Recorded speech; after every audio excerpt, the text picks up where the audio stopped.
Good evening, everybody. It's nice to see everybody back in here. Did everybody have a good time today? And I'm happy to say that that short delay was not because of the game. It was because we couldn't upload your photos quick enough. So, where are those photos? Oh, yes. So these are photos from today of you guys. Getting on the Drake Interplanetary, all the cosplay that I hope you guys enjoyed and the competition that went on with the cosplay. Trying out the new flight model. Who tried that out? Nobody? Some people, yep. The Big Benny's truck, the noodles. It was sold out, yes. And the swag, everybody picked up their swag from the booths. Hold on, where are we? Yes, next. Next. I have technical difficulties, people. Next. No. Next. Thank you.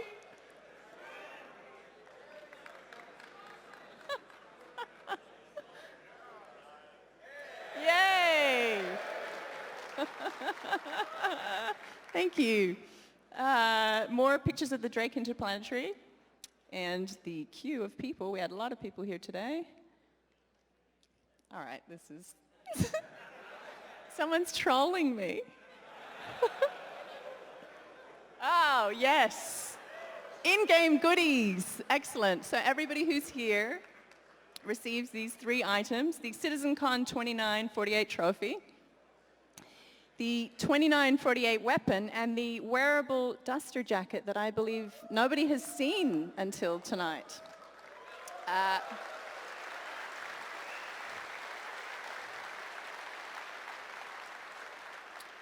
And that is also for everybody who got the in-game digital goodie bag packet.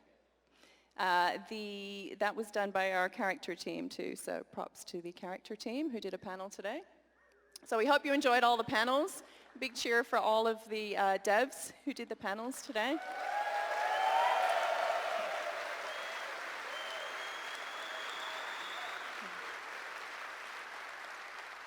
And we also want to thank all of our volunteers as well.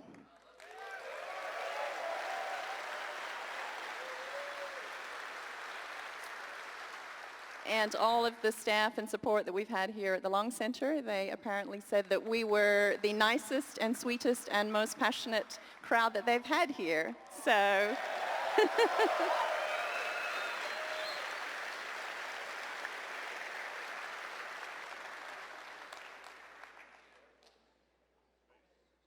Yes. This black ominous screen would mean that I am going to introduce my better half. Because release the Kraken, exactly.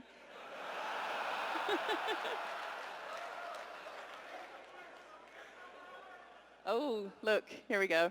Come on, come out you come, Chris.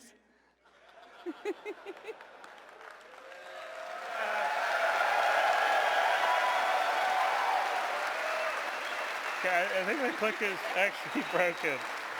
Hey everyone, so I hope you've had a great day and sat in and saw a bunch of the panels. There was some very, very cool stuff that various developers were showing. So hopefully in the panels you didn't get to see, they'll all be on YouTube, so check them out afterwards. Okay. Yeah, it's not working. Well, come back. Okay. Yeah, it's broken. Yeah, what is life? I don't know. What is released? Okay, calm down, everybody. Chill out. So we were actually debating about the rotor release, discussing that for Star Citizen, and we were talking about whether we were going to go up with 100 bullet points and talk about all these features. And myself and Aaron and Todd Pappy and Tony were all having a sort of discussion about what the core meaning, the core elements, and the core technology that we felt would create an experience that sort of defined the game and also was worthy of playing, irrelevant of whether the full feature set is finished or all the content in terms of planets and locations is done. Because for us, when we think about release, I mean, we're really releasing every 3 months now. So we got 3.3 just about ready to come. We just had 3.2, we had 3.1, and we're running a live game, and that's sort of the epiphany that we've had internally, which is, okay, we need to focus on how the game plays now. We've got to improve the quality of life. We've got to improve the user experience, the UI, how you get into it, make it accessible, ensure that the gameplay right now is polished. We're not there yet, but we are definitely working towards that every single release, and that is a priority for us. But for us, we were looking, okay, what was going to define the experience? That's the big vision of Star Citizen. And really for us, when we hit these milestones, then for us we say, okay, I think this will be the core experience and tech that will deliver the vision of Star Citizen. So we go, oh, look at that. Does it go back? Oh, it's working now, so here you go. So the very first one was the ability to be inside a ship, right? So it's not just a cockpit, it's an actual fully real, tactile, physicalized ship that has engine room, beds, toilets, mess hall, whatever you would imagine to be in a ship of that particular size. And there we go. And we did that. That was the very beginning thing that we did, the hangar module, which we did back in 13. The next was space combat, which was about, okay, I'm going to get in my ship, I'm going to fly around, I'm going to dogfight, which I'm pretty sure you guys remember is what we did with Arena Commander. The next key technical milestone was the 64-bit floating precision, so moving from 32-bit to 64-bit, so we can have sort of millimeter resolution and going all the way to billions of kilometers, which is what we need for Star Citizen, because we model entire star systems that have to be billions of kilometers across, but we need millimeter visual precision because you're right up there looking at your cockpit in first person, it's only a foot or two away, and 32-bit precision just doesn't cut it, and that's why most games, FPS games, most engines now are on 32-bit, and if you see them, they find it very hard to have play areas bigger than 16 kilometers on a side, right? And they brag about, oh, we got this really big play area, and it's a couple of kilometers across. So that and the physics grids, which allow us to simulate separate physical worlds. When you're flying around a ship, walking around while you're flying in space, or if you're on a planet and it's rotating around a star or spinning on its axis for night and day. So that was a very critical piece of tech. And of course, that was, what is wrong with this thing? Okay, that was SC Alpha 2.0, unless Paul's trying to read my mind over there. Then the next key element to the gameplay we wanted was having the ability to earn money and have a level of persistence, which was I can go out and I can earn some money, I can buy some things, I log off, I come back on, I've still got those things. And that was, click Paul, there you go. Alpha 2.4, where we had our very first basic persistence. It was only very limited, didn't have persistence of location and a bunch of other stuff. Then the next big milestone that we needed to solve, which I don't know why we've go back. Okay, there you go. Yeah, I'll say go forward, and then you go forward. Just wait for me to say go forward. Was first and third unification of the character, and we've talked about it a lot, but it's most first-person games cheat, and they have very different animations and models for first person to third person, and then when they have their multiplayer, say battle mode, they have limited amount of actions that you can see on a third-person player character that's doing, because it's very difficult to sync up the actions. But for us, since it's going to be an MMO with thousands of people, you can be sitting right next to your friend, and he's interacting with the dashboard just like you are, so you're seeing him do the same thing in third person that you're doing in first person. Also, where our guns actually aim is where the gun is really aiming. It's not sort of cheating at where the mouse cursor is. So we needed to unify it. It was quite a difficult task, but we did it. Let's go forward. And that was really kind of what Star Marine was. We had early parts of it before that. The next big thing was the planet tech. So you can see the planet or the moon, and you can go there, and you can walk around it. You can explore every single inch. So there's no fake loading screens. There's no transition down to it. There's no go down. You can only land on a certain area.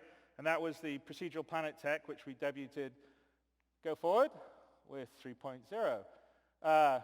And the other big thing was location persistence, which is the ability that you go to a location, you log out, you come back, you're at that location. You're not starting back at where you started before. And again, that was the first stage, go forward, Paul, with 3.0. And the next big thing, which is where we're at right now, is object container streaming and bind culling. And this is actually a massive thing. I think we've talked about it. We thought originally when we scheduled it out, it was going to take about 6 months. It's been about 18 months of solid development on it. And as you all know, bind culling has been something that we've had on our roadmap, and it's been pushed back and pushed back, pushed back. And that wasn't necessarily because we wanted to push it back. It was mostly because it turned out both the object container streaming and the bind culling needs object container streaming to really make sense. And object container streaming was incredibly complicated because we had to re-engineer most of the game engine itself, because for object container streaming to work at our scale while we're moving around, we have to be able to stream in the objects and textures and models and all the data and initialize them all completely asynchronously. So the game's running here, meanwhile it's loading up the stuff that will be over here or over here or over here, and we don't know where the player's going to go. And it's complicated because it's multiplayer. So in multiplayer, we have all these different players that have been going in different directions. So we need to be able to have object container streaming that works both on the clients and on the servers, and bind culling that's going to work on the clients and ultimately on the servers. So with 3.3, this is the first use of the object container streaming and the bind culling tech. It makes a massive difference in terms of performance because you're only worrying about having the part of the world that's relevant to your character streamed in, which means you don't have to simulate all the objects in the entire solar system. You don't have to worry about them. They don't take up memory. So it's better for memory. It's better for performance. And as we've said on ATV and I think in our newsletters, we've had some really great results so far. I mean, it has stability issues right now because, again, when something's multi-threaded and asynchronous, there's a lot of unpredictability because when two different threads are stepping on each other, it can have unpredictable results. But it's a massive step forward because the biggest thing for us to be able to scale the game and also have performance is this tech here. So we're really quite excited to get this out because it also now allows us to start building out in the Stanton system, because before that, as everyone knows, even with 3.0, 3.1, 3.2, the memory use of starcitizen was way too high for where we want to be, and we just couldn't fit anything more in memory at the same time. So object container streaming allows us to do that, and so that's a massive win for us. So let's move forward, Paul, and that's going to come with 3.3, which we're imminent doing. The next big sort of pillar is the ability to either buy or rent ships, and that's because the game loop is essentially going around earning money. So there's various ways to earn money. There will be more ways to earn money as we flesh out the professions. But once we earn the money, we want to spend it on something. So there's only so many suits of armor or guns you can buy, and the core sort of upgrade loop in the game is really the ships. The ships allow you to do bigger and better things, different professions, and so as a player, you want to earn money and then upgrade, and then that ship will allow you to earn more money and upgrade to a bigger, better thing and do different things. And so that was very important for us to get in. It's going to be in 3.3, both the purchasing and renting. Obviously, there's going to be some time where we adjust to try to get the economy to work properly, because we do have a problem that you can buy the equivalent of a Cessna or a nuclear carrier. And there's only like one nation on Earth, the one we're in right now, that can afford to spend $10 billion on a nuclear carrier. But we in our game sort of allow the player to have that huge range. So we've got to figure out how we make that work on an economic basis on the low end and progressing to the high end. So I'm sure it'll take a bit of time to dial it in. But it's a major point for us. So let's move forward. And that shall be in 3.3. So then the next big pillar, and there's 12 pillars that Aaron, Tony, Todd, myself, identified that we felt were really important. And the organization system, so this, we already have a version of it online, but this is the organization system inside the game. So you can get your org mates together, you can do things like assign out roles or missions or cost share or revenue share, specify ties for the group, or however you would like to organize it into different pods or modules for communication reasons. And we want to move that in, so build it further out on the website for some of that stuff, and then bring it across into the game, and you have all that. So you and your friends can create your organizations or groups as small or as big as you want. And then we move forward. Full persistence is the next big thing. It's the 11th thing of the pillars we think. So full persistence, we talked a little bit about it at the beginning of the day, but full persistence is the ability for you to go anywhere in the universe and, me drop this remote on the floor. Doesn't work, so I might as well drop it. There you go, right? So, and then I'm going to walk away, right? I'm going to walk out here. It's going to stream out. It's gone. And I decide, you know what? I really want my remote again. And then it's going to remember that I dropped it. It's going to stream it back in, even if it was on the surface of a planet. And it'll be there, and I can pick it up in first person. And that's a big step for us to be able to do that. And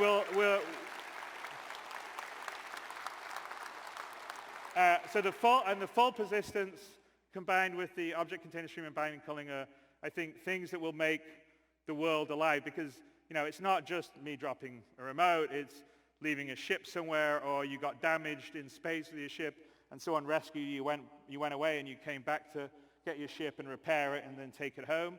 And we're going to, persistence in your hab, so you'll go there, you can see that you can move and interact with the objects, you can, find things on travels in space, take them home, bring them, leave them at your hab, or leave them in your ship. So the physical inventories are going to be very important in the game going forward in terms of being able to store and manage stuff. So the more you play, the more stuff you collect. If you're a hoarder, then you'll probably want to get a bigger room and space. And the other aspect of full persistence is the aspect of age, wear, and tear. So I long time ago talked about Death of a Spaceman. That's very much on our roadmap and plan. And it's the ability for items, as they get used, to get wear. Things age. You as a character will age. And again, that's what full persistence is about. It's getting to this point that as you play the game, players in the game do things and it persists.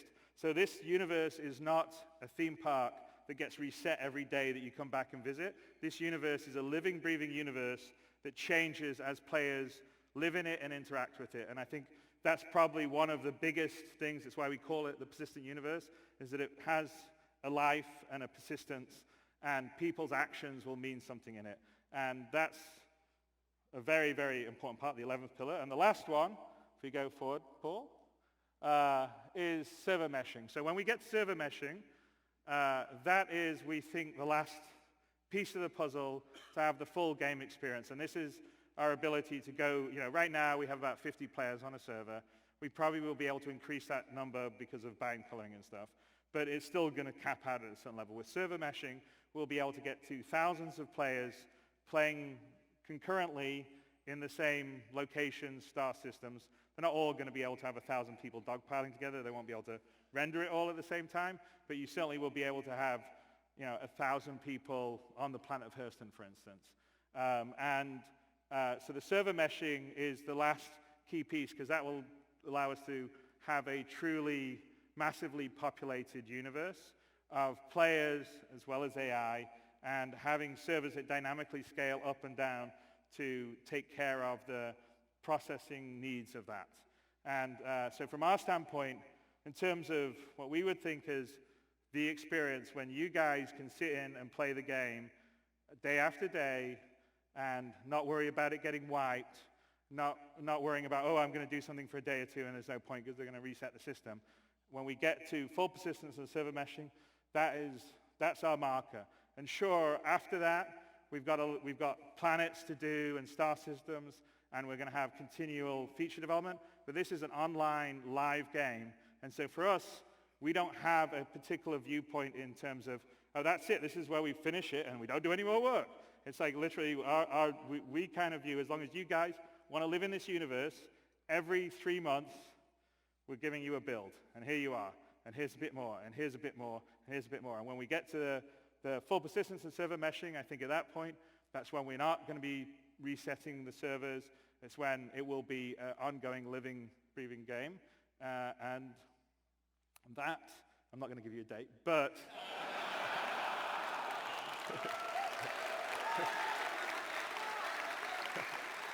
but you can watch on our roadmap as we develop it, and just watch for that, because us internally, those are what we view as our sort of cornerstones that we need to get to. And yes, there's a lot of other things that we've talked about that we're also working on, but when we get that, we feel like it will be a game like no other. So that is kind of what we, in terms of road to release.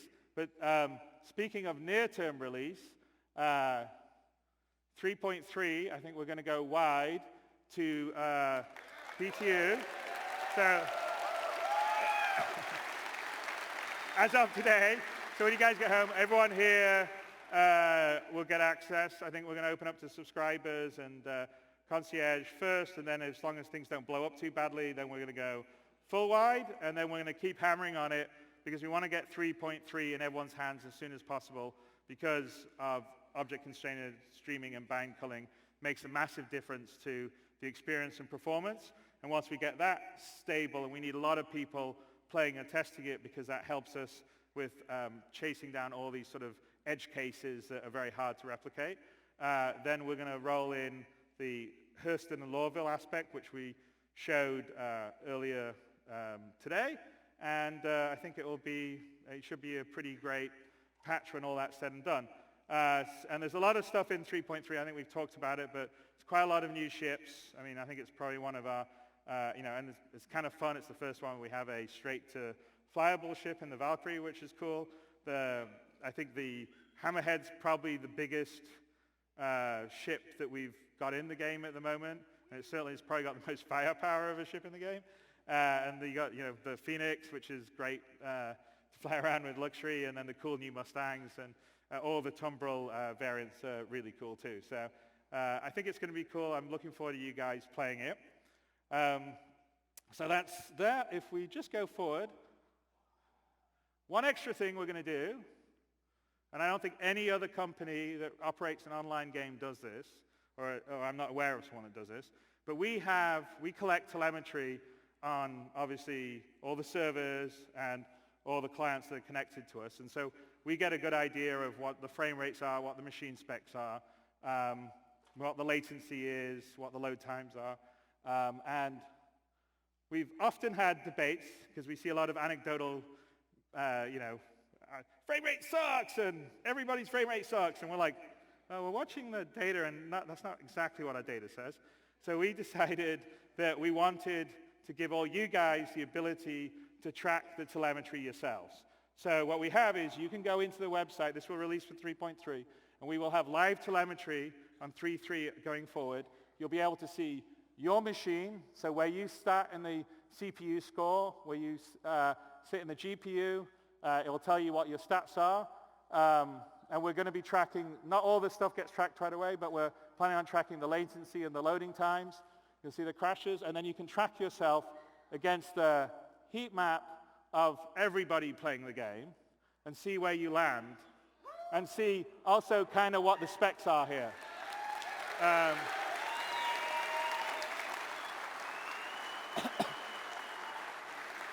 So that's, in the spirit of open development, you guys are going to be seeing what we see in our control dashboards, and you can also sort of see, because PCs are challenging because everybody has a slightly different configuration, and you don't know if someone's Bitcoin mining on the side while trying to play Star Citizen or doing nothing, right?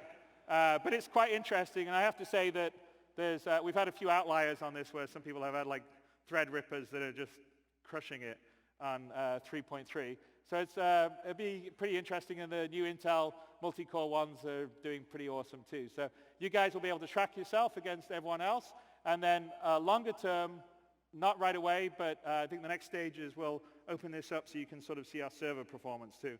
So you'll be able to track how the servers are doing, what the stability is, what their frame rates are. So, you know, when everyone's debating, it sucks or whatever, you just go to this page and see how it's going. So I think that should be really cool.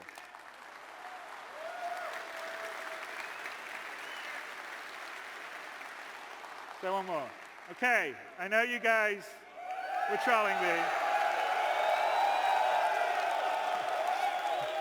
So obviously I know there's a few people that care about Squadron 42.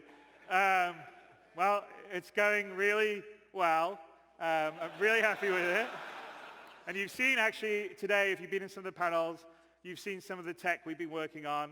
Like if you went into the character panels, you went to the spacescaping one, even the cloth stuff that was happening. There's a lot of stuff we're developing specifically that goes into Squadron and then goes across into the PU. We're closing it down. All the remaining features were in content.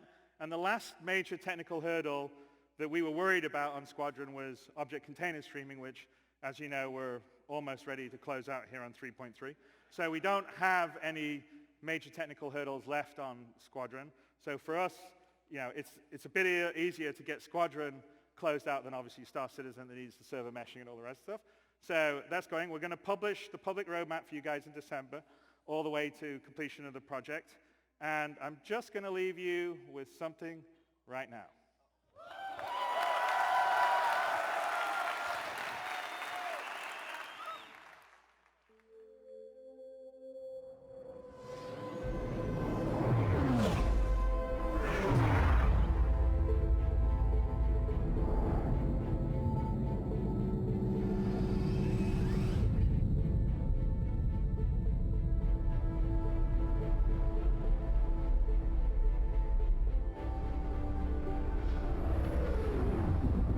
I saw you apply to the Flight Academy again.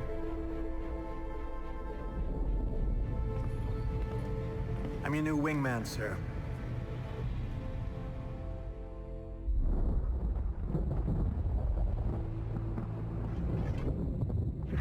The coil. Local scum use it for cover to launch attacks. This is their turf, so move on. Keep your eyes open.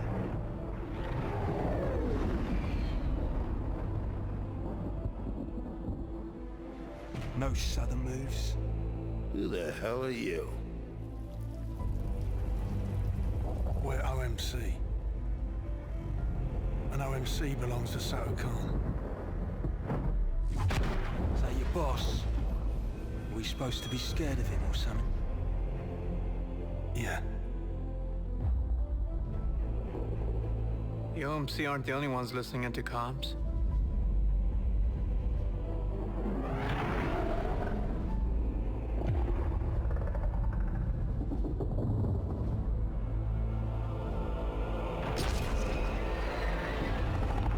All ships, we're under attack by Vandal forces. Repeat, we are under attack.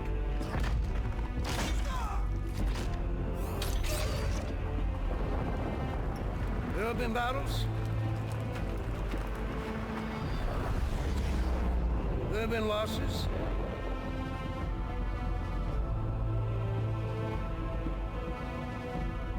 Each and every one of you has proven yourself time and again. We will not lose the system.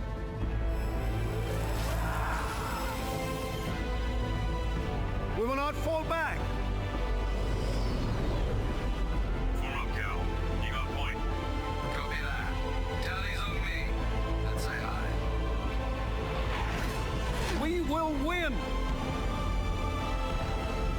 Because we have to.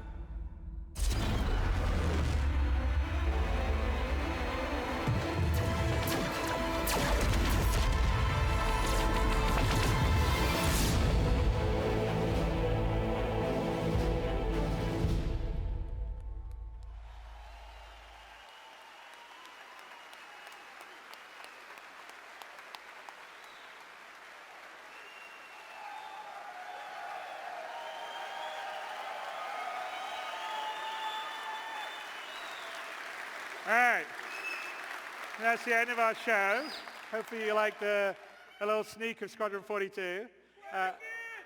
Play it again? All right, one more time.